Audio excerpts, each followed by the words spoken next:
Sebuah contoh nyata, Xavier Bias. Kamu tahu gak sih kenapa alkohol dicampur sama musik? Karena kan BPM-nya diatur. Iya. Kalau tiba-tiba kamu digojok, jantungmu udah 160 BPM, si DJ-nya tuh baru mulai coy. Kamu udah resek nyari gara-gara. Kesenggol, apa kau? Apa kau ledak? Oh gitu. Kau kan ini kan kau Iya DJ dong. kan. Mungkin nggak kamu tiba-tiba di awal-awal langsung Main hardstyle. oh, nggak mungkin dong. Pelan-pelan dong masih. Pelan-pelan. Iya, itulah. Oh gitu. Itu. Thank you for info loh dok. Semuanya jadi make sense dong. Maksudnya kenapa nih? Enggak. Ya semua jadi clear aja, kelihatan aja, jelas gitu. Jelas. Oke. Jadi kenapa kok mereka tahu aku enggak ya? Thank you ya, Dok ya. Oh. Di sebelah kiri dokter. Maunya ngebut, Tapi ngejer, dia- maunya ngebut. Kenapa Mau yang sih? ngejer. Ngejer. Nah, itu banyak masalah itu. Nggak ada bedanya orang yang alkoholik kalau masalah dia langsung pengennya itu sebotol karena dengan sebotol dia langsung nggak sadar jadi alter egonya keluar.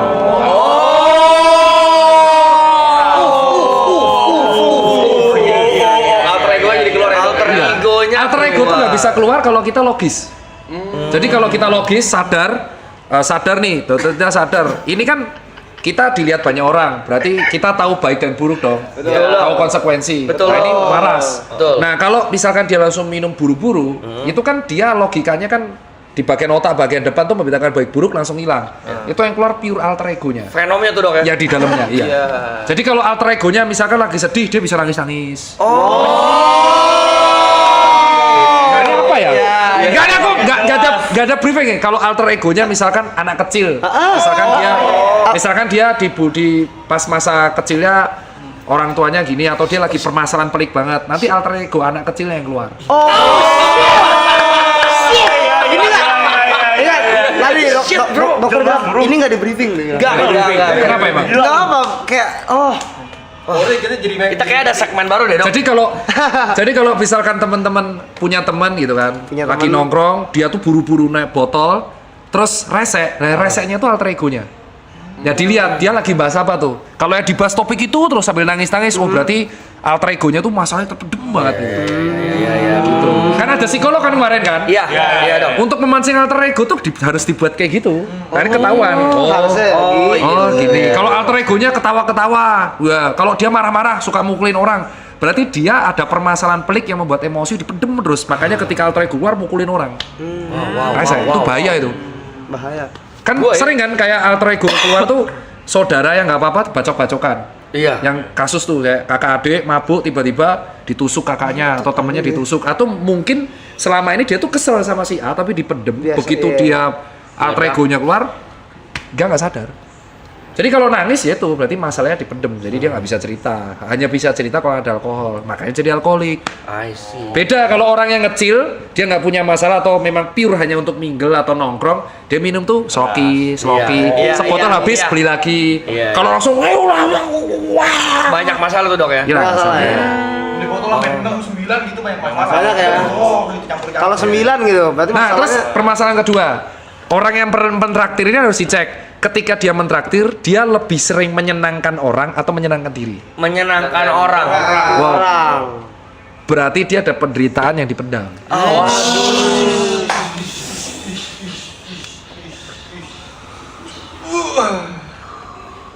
Kenapa itu? Gak apa-apa sih dok. Gak apa, Dok. Ya, ini segmen Kaget. baru ya. Iya. Jod ya. Dok, thank you dokter Tita. Hashtagnya now I know. itu soalnya khusus. Jadi pada orang yang punya banyak masalah dipendam, dia tuh namanya suruh save. Kalau kamu pernah baca, teman-teman netizen baca namanya Xavier Bias. Server bias. Xavier Xavier penyelamat. Jadi Ah, dia itu merasa karena dia tuh sudah punya, dia merasa harus menyelamatkan sekelilingnya. Oke. Itu kalau di pertemanan agak dangerous karena kebahagiaannya dia, validasinya dia itu adalah menyelamatkan kawannya. Dan dia merasa caranya dia itu yang paling cocok buat kawannya. Terus kawannya jadi annoying. Lah, ini hidup gua kenapa lu ngatur-ngatur? Ya kalau lu nggak gini lu nggak akan survive coy. Tujuanku tuh baik biar lu hidup lu survive. Nah, itu contoh Xavier Bias. Ciri khasnya dia suka menyenangkan orang. Kalau happy harus dibagi. Tapi lupa sama kebahagiaan diri sendiri. Enggak, karena dulu aku gitu. Jadi Gimana sembuhnya tuh, Dok? sembuhnya tuh ketika punya hobi dikasih waktu momen sendiri. Momenku sendiri itu pas sepedaan jarak jauh sama lari. Jadi aku tanpa headset bisa tahu diriku tuh kayak apa. Kalau kita tidak pernah ada momen sendiri, wah itu bisa gila, Pak, suatu saat. Bisa gila. Worst case-nya itu bisa depresi tapi yang berat. Sekali kena masalah berat. Misalkan gini, amit-amit misalkan si A ini masih saver bias, suka traktir, suka apa, alter ego-nya baru keluar. Tiba-tiba kalian pergi. Ya itu depres nih, pasti. Gitu. Enggak, itu bukan siapapun ya. A-nya itu apa? Si B lah, si B. B-nya itu YB. Tapi itu tuh ngeselinnya adalah permasalahan itu tuh sering tidak dianggap sepele karena mungkin aku ngeselinnya tuh kalau lihat follower, ya lu kan kaya raya, masa sudah kaya nggak pernah bersyukur. Nah, depresi atau permasalahan hidup itu tidak ada kaitannya sama finansial. Benar. Itu yang harus orang tahu. Jadi bisa jadi dia miskin secara finansial tapi dia happy hidupnya, jadi dia nggak masalah. Atau dia tuh kaya secara finansial tapi secara psikis tuh dia hancur lebur. Jadi dia kebahagiaannya itu membagikan uang gitu loh. Piye ya? Aku pernah ketemu soalnya pasien di rumah sakit Jiwa Magelang, itu hobinya Izin ngerokok tuh. kok tumben di situ. Oh iya, nggak apa-apa. Kok pergi dia? Itu Lagi merasa ngerokok. lagi merasa asem ya. Asem. Jadi itu dia hobinya bagi-bagi itu sebenarnya perlu ngobrol lebih lanjut kalau misalkan masalahnya nggak kelar. Dangerous itu. Salah satunya harus Di situ tuh. Nggak apa-apa. Salah satunya harus distract sama Hobi. nyari hobi. hobi. Jadi dibiarin sendiri. Harus sendiri. Hobi yang bisa sendiri, nanti dia bisa recover. Kalau aku dulu recovernya hampir 4 tahun. 4 tahun. 4 tahun. Baru aku makanya aku tuh lari nggak bisa sama orang. Gitu. Geter dikit egonya Dok, keserang. kalau misalkan punya teman yang depresi, sebenarnya kita mesti ngapain sih, Dok? Iya, berat. Jangan pernah ngomong ya lu mah enak, gua jangan pernah ngomong itu. Apa hal? Orang depresi itu ada dua. Kalau dia suka cerita, dengerin aja. Dia nggak butuh pendapat kita, dia nggak butuh validasi kita, dia hanya butuh didengar, itu tok. Jadi mau dia serese apapun dengerin. Karena aku pernah kemarin temanku yang mabuk pas lari, karena aku enggak, dia nangis di depanku terus, ya tak dengerin, ya itu seneng dia. Besoknya dia lega. Itu yang pertama. Kedua, yang repot itu kalau nggak mau cerita, tapi di luar tuh happy, tapi dia nggak mau cerita, ini agak berat. Nah kalau kayak gitu harus dimotivasi untuk sendiri, break dari kebiasaan, break dari rutinitas. Dari rutinitas, ya. Mencari bukan break. Kalau rutinitasnya misalkan kerja 9 to 5 ya dia break dari situ dulu. Minimal cuti gitu Iya. berapa hari liburan. Iya, betul. Jadi memang betul definisinya kalau ada orang depresi itu kadang tergantung. Nah kalau kamu punya temen yang kayak gitu, lihat temenmu itu depresi kenapa dulu. Kalau dia memang hobi cerita dengerin, jangan di-compare. Karena dia nggak butuh pendapatmu. Iya benar. Kalau kamu ngasih pendapat salah, dia besoknya bisa suicide. Nah itu yang aku lihat di Twitter sama di TikTok. Ada orang curhat terus di komen kan. Ya karena memang mungkin dia menggunakan medsos buat pelampiasan. Yang paling parah ada orang depres menggunakan fake account untuk melampiaskan kekesalannya.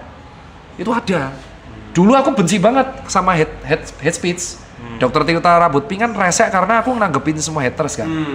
Ternyata aku baru belajar banyak orang menggunakan fake account tuh buat melampiaskan emosionalnya tok. Karena pusing di dunia real. Jadi diceng-cengin aja. Jadi mereka depresi sebenarnya. Iya. Itu ternyata. Itu tapi lu nggak apa-apa kan? Jadi nggak enak aku. Nggak apa-apa. Dok, gara-gara olahraga emosi dokter jadi stabil gak atau Iya, lebih stabil. Kebetulan lebih stabil. olahraga? Kebetulan, tapi nggak harus. Ada orang yang olahraga jadi emosional. Yang olahraga. Contohnya boxing. Bukan, bandingin data. Jadi iri. Kok temenku, misal Aloy nih, misal gini deh. Misal dia tiba-tiba lari, lu lari. Tiba-tiba dia half marathon bisa cuma 1,5 jam. Padahal nggak pernah latihan. Iri dong. Iya. Anjing kok bisa ya Aloy. Nah, itu yang ngebuat stres. Ada orang kayak gitu. Kompe. Jadi pertemanannya nyaman, pas lagi lari atau sepedaan malah jadi toksik. Pecah berantem. Karena kita nggak tahu loh ada bakat atau apapun. Contoh nih, si Arab kan genetiknya tiba-tiba bagus semua. Nah itu kan tiba-tiba kalau dia nge-gym tiba-tiba gampang jadi six pack, terus kita 2 tahun nggak jadi, orang tuh pasti iri. Netizen contohnya, wah ini steroid nih, ya itu contohnya. Toksik. Jadi nggak selalu, kebetulan di aku olahraga. Kalau di kamu musik ya nggak apa-apa, ada yang temanku musik, jadi diem di dalam rumah tuh cuman dengerin apa itu, turntable ya. Terus dengerin 2 jam, udah gini doang. Terus baru keluar, damai lagi. Nggak harus olahraga juga. Apa ya? Nggak apa-apa kan? Lagi dengerin, kan dari tadi Dok, aku penasaran soal begadang tuh. Katanya organ itu ada jam kerjanya sendiri ya dan nggak bisa digantiin ya. Sebenarnya organ tuh berfungsi 24 jam. Cuman pas malam itu aktivitasnya yang berkurang itu jantung, pencernaan, otak tuh dia menurun sampai separuh.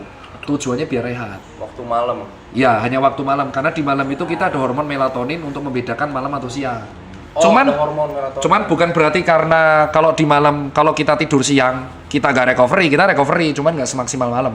Makanya begadang ada jatahnya. Makanya kalau ada orang kemarin yang jaga malam terus kayak karyawan pabrik, musisi, petugas palang kereta, dokter tuh nggak bisa dicegah. Setidaknya mereka kan tahu. Makanya kalau pas begadang ya protein aja. Jadi aku selalu bilang temanku yang DJ biasanya beberapa yang kerja di Zodiac ya, karena kan dulu aku sering ke sana. Aku selalu bilang setidaknya pas kamu kerja jangan minum. Kamu minum pas jangan kerja. Relate gak? Jadi pas kamu kerja minumnya dikit atau jangan sampai mabuk. Tapi pas kamu nggak kerja silakan kamu chill. Oke. Kan nggak mungkin dong nggak minum, kan kerjanya di klub. Oh ya oke. Sejak saat itu dia lebih normal hidupnya. Mau nanya lagi dok, itu cara badan ngebedain siang sama malam tuh maksudnya gimana? Ya ada hormonnya. Ada hormon. Ya namanya melatonin. Jadi tubuh kita itu ada hormonal yang kayak tahu ini malam nih. Makanya kalau kamu pesawat ada jet lag. Karena tubuhmu jadi bingung. Perasaan di Indonesia malam deh, pas di sini kok jadi siang. Nah itu jet lag jadinya. Oh ada hormon. Iya ada hormonnya. Ya nggak apa-apa kan? Soalnya kamu jadi drop moodnya. Ada salah ngomong? Enggak. Enggak drop out. Memproses. Lagi berpikir ya. Yuka penghidang pertanyaan. Beyond kesehatan lebih utama. Ya kalian belum break ya. Aku belum pernah lihat kamu break masalahnya. Kayaknya kamu tuh saranku sih kalau sebagai pernah ketemu Arab di Gading sampai sekarang kayaknya harus pernah. Jepang. Ke Jepang kemarin September sempat ke Jepang 2 minggu. Tapi konten kan? Enggak ada kamera, Ya harus break. Bener jalan-jalan doang ya. Ya harus break setahun sekali. Kalau nggak gila kau Rap. Ya. Gila tuh. Soalnya aku pernah di titik gila itu recovery masih itu sendirian. Tapi cocok ya, nggak ada apa-apa kan? Enggak. Nggak enak nih, nggak enak. Serius, Aman ya? Dok, lari bisa bikin tua. Ya, enggak. Soalnya gini dok, kasih tau ya. Kasih tau apa? Soalnya kurang lebih yang tadi diceritain itu yang kita suka ledek-ledekin dan bercandain make fun ke Arab. Oh ya? Ya Arab tuh orangnya on point gitu, tuh. dia tuh. Dan semua yang kita bilang tuh bener. iya? bener. Itu on point. Oh, ya? Yang kita dar dulu. Kok bener semua gitu. Kocok, bener. Benar. Viewers pun tahu dok itu. Dia adalah tipikal orang yang lebih senang kalau orang lain senang dulu. Oh, itu Sever bias ya? Jangan Rap. Itu Jangan ragu-ragu. Sever bias itu akan mulai gila kalau circle-mu hilang. Temen tuh nggak ada yang abadi. Jadi satu-satu yang bisa nolong kita ya diri kita. Jadi piye? Kalau dulu tuh kan aku Sever bias, cuman kalau advice-ku yang terakhir tuh ketika nanti kamu tua, nanti yang bisa menemani kamu itu hanya orang yang paling dekat sama kamu. Misalnya istri anak tuh. Nggak harus teman dekat. Nah, malah paling yang kamu harus pastikan adalah kalau validasi masih menolong orang yang kamu tolong ketika tua tuh belum tentu akan nolong balik. Nah itu yang harus kamu garis bawahi. Dan mereka tuh sebenarnya nggak peduli dia nolong kamu apa enggak. Tegas saja. Jadi ini temen aku nolong, that's it, selesai. Kamu nolong, that's it, selesai. Tapi jangan kamu terusin dan merasa responsibel bahwa dia tanggung jawabku. Oh iya. Itu yang harus dikurangin. Bedain. Kalau nggak gila kita. Soalnya biasanya orang-orang seperti itu wafatnya stroke pak. Karena kebanyakan mikir, penyempitan pembuluh darah, brer. Setua ya kita, 36 ya. 37. Iya aku 34 ya. Pola pikirnya udah beda ya. Agak dalam ya. Lumayan, tapi ini Tapi itu yang aku nggak bermaksud loh ya. enggak, ini juga enggak. Iya, yang Kita juga Nggak enak aku. Enggak dong. Justru dulu kan jadi tahu. bagus, malah bagus. Oh lari tuh, ya kalau bikin tua kalau misal kamu kena UV, makanya sunscreen tuh penting. Lari. Oh, Nggak hanya lari. iya. Misal kamu motoran, Lupa. Gue pertanyaan lupa. asu, kepil koplo kamu. Enggak, tiba-tiba langsung kita kan bingung. Ini orang-orang yang ikut sabung ayam nih kayaknya. Emang dia mah udah paling keterlaluan, Dok. Kacau. Wah, kok provokator kamu? Enggak beneran, bego dia. Oh, mukanya tuh kayak Darwin Nunes, Cok. Bajila. Nunes. Sorry. MU, Dok. Jangan di Liverpool, Dok. Sorry. Jadi orang yang senang sinar matahari itu Iya. cepet tua. Makanya sebenarnya buat cowok-cowok yang tuh investasimu terbaik adalah beli sunscreen. Itu yang ngebuat tua itu adalah karena dia lari kena sinar matahari terus jarang makan protein, kulitnya jadi Bukan karena bukan ya berarti. enggak karena matahari. Kayak gini ya. Kau naik motor terus juga Oh iya juga sih. iya kena kelihatan tua. Makanya pakai sunscreen kalau enggak Masker. Covid tuh. Enggak, di motor pakai masker, full face, sarung tangan. Ya, lucu nih biasanya, Dok, lucu nih. Enggak, beneran. Lucu nih, biasanya lucu nih. Enggak ada yang lawak. Enggak ada yang lawak. Biasanya patah nih. Enggak ada yang lawak. Iya, ibotnya mau kayak Nunes ya dipikir-pikir. Ora. Coba kamu bandingin ibot nih Nunes mirip itu. Nunes, kagak ada. Mirip ya? Garnacho. Kalau kau sedih aku minta maaf loh. Nggak ada maksud loh. Bukan sedih, Tapi bener semua aja. oh ya? Kamu tuh sama ini nggak ada teman cerita loh? Ada kan temanmu banyak tuh? Ngapain cerita? Wah, itu berat sih. Dipendem, Dok. Ya, jadi pendem. Dipendem.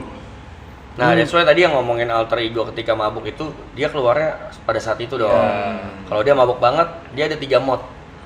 Mode dia yang kayak anak kecil, mode yang dia nangis, mode yang dia marah-marah itu semua tadi ada semua tuh. Yang dokter bilang semua ada tuh. Makanya tadi kata kita tuh, bener gitu. Bener. Iya. Iya. Soalnya kalau kamu minumnya sedikit-sedikit, itu kompensasinya bagus karena dibuang. Tapi kalau langsung dread, wah itu udah yang ngatur emosional, ESQ lah. Jadi kecerdasan emosional, pure emosional yang ngatur semua. Kalau dia lagi remuk, ya terego yang anak kecil yang keluar. Udah nggak ada rasional lah yang Nggak ada. keluar. Jadi kalau kamu lihat, misalkan di klub sering berantem, ya alter egonya kayak gitu. Dia ada kemarahan, jadi pendem aja mukulin orang, harus lega. Itu yang berat. Nah, saranku satu, berdamai sama masa lalu, kalau belum kelarin. Itu tips. Kalau belum kelarin. Karena masa lalu yang nggak kelar, itu akan menghantui di masa depan. Terus. Nah, caranya menentukan kelar apa enggak, hanya dia yang bisa nentuin kelar apa enggak. Cuman kita nggak bisa ngubah. Kita tuh nggak bisa ngubah masa lalu. Semua manusia punya aib dong. Nggak mungkin manusia 100%. Terjadilah ya. Ya terjadilah. Cuman harus kelar. Kalau masa lalu ini aib, harus kelar dulu. Setidaknya kelar jadi tidak mengganggu di masa depan. Apapun itu. Entah itu pribadi, keluarga, asmara, kerjaan, apapun yang menurutmu tuh ganggu banget. Cuman kita harus tahu bahwa semua manusia tuh punya aib. Nah ini yang sebenarnya netizen itu standarnya terlalu tinggi. Netizen tuh nganggep semua figur di Indonesia itu harus gak punya aib. Semua orang tuh punya aib, punya masa lalu kelam. Gak mungkin dia perfect. Mentang-mentang followernya banyak, wah orang ini perfect nih. Jadi figur perfect, gak akan bisa coy. Gak akan. Lu follow dia, artinya lu tahu segala keburukan dan kebaikannya. Nah itu jangan dijadiin beban. Buat kau, karena followermu gede banget cuk. Aloy HIV. Seorang ngetesi. Topiknya langsung. Itu yang ngomong mereka. Aloy HIV. Satu tarikan. Kenapa sih harusnya dibaca kayak gitunya sih, Dok? Lah kebetulan baca. Jangan dibaca kayak gitu. Enggak usah ngegas.